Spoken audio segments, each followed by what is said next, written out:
नमस्कार दोस्तों, कैसे हो आप सभी। स्वागत है इस वीडियो के अंदर। और आज हम एक इंटरेस्टेड वीडियो लेके आए हैं। इस वीडियो के अंदर हम बात करेंगे हिंदी जो अनिवार्य है, हिंदी कंपलसरी क्लास 12th के लिए। उसके लिए भाई कंप्लीट एक स्ट्रेटजी की बात करेंगे, कैसे आप जीरो से हीरो तक की तैयारी कर सकते हो। देखो, आपके पास मेरा पिछले लास्ट ईयर का पेपर है, ये आप देख सकते हो। क्योंकि कुछ सालों अब की बार जो बोर्ड है उसने ना तो ब्लूप्रिंट डाला है आरबीएससी ने, और ना ही बस डाला है। तो ऐसे में आप क्या कर सकते हो, क्या ऐसे टिप्स हैं जिनसे आप क्या कर सकते हो, हिंदी के अंदर 100 में से 100 नंबर ला सकते हो। तो सबसे पहले मैंने आपकी जो हिंदी है उसको कुछ सेक्शन के अंदर बांट दिया है, और ये मैंने अपनी कॉपी के अंदर लिख लिया है। अब किस तरह आपका पैकर रहना है वाला है। देखो, जो आपकी हिंदी है ना, इसके अंदर जो खंड है इसमें आपको दे रखे हैं एमसीक्यू। क्या दे रखे हैं? एमसीक्यू। ये एमसीक्यू की अगर बात करें आपसे, तो आपसे कम से कम 9 से 10 एमसीक्यू पूछे जाएंगे, जो आपकी स्क्रीन पर दिख रहा है। देखो, 9 से 10 एमसीक्यू पूछे जाएंगे, और इन एमसीक्यू में से 5 तो आपकी किताब से क्वेश्चन आएंगे, जो आपकी बुक है उससे 5% आएंगे सीधे के सीधे एमसीक्यू, यानी वस्तुनिष्ठ प्रश्न। और जो 4% है ना, वो आपके हो जाएंगे। एक बुक और चलती है जनसंचार माध्यम, उससे वो 4% पूछे जाएंगे। जो बुक है उसका नाम है जनसंचार माध्यम।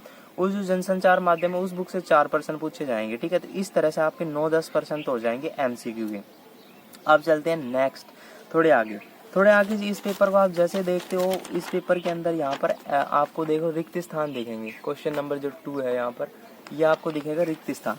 तो देखो, रिक्त स्थान भी आपके 6 आएंगे रिक्त स्थान, और 6 में से 6 को रिक्त स्थान आएंगे। और इसमें से आपको क्या पूछा जाएगा? देखो, 2 तो अलंकार से रिक्त स्थान आएंगे। किससे? 2 तो अलंकार से। तो आपको अलंकार टॉपिक अच्छे से करना है। फिर 2 शब्द शक्ति से रिक्त स्थान पूछे जाएंगे, तो आपको शब्द शक्ति अच्छे से करनी है।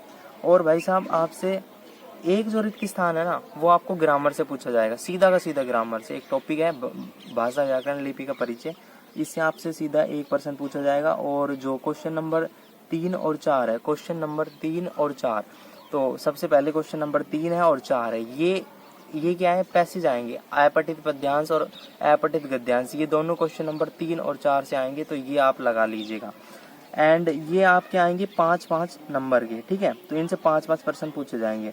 उसके बाद जो सेक्शन नंबर खंड है ब, वो हो जाता है स्टार्ट। और इसकी स्ट्रेटजी क्या है?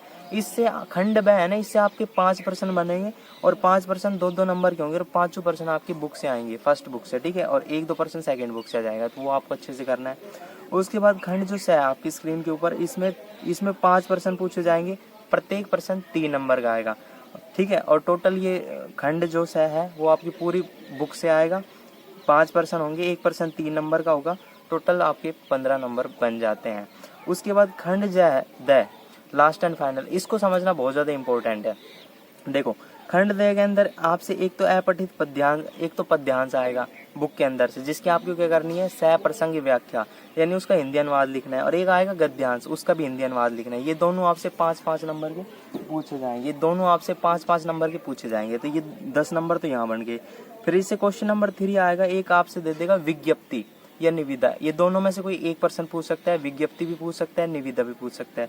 तो यहाँ पर आप लगा लीजिएगा, ये आएगा आपका 4 नंबर का। एंड क्वेश्चन नंबर जो 4 आएगा ना खंड द से, वो आएगा आपका एक निबंध प्यारा सा, वो आपको अपने हिसाब से कर देना, उसके आपको मिलेंगे 5 नंबर। तो इस तरह से हिंदी का कंप्लीट पेपर रहने वाला है। इसकी पीडीएफ आपको मैं टेलीग्राम चैनल पर डाल दूंगा, वहां पर आप इस पेपर को और अच्छे से देखें, सोल्व करें।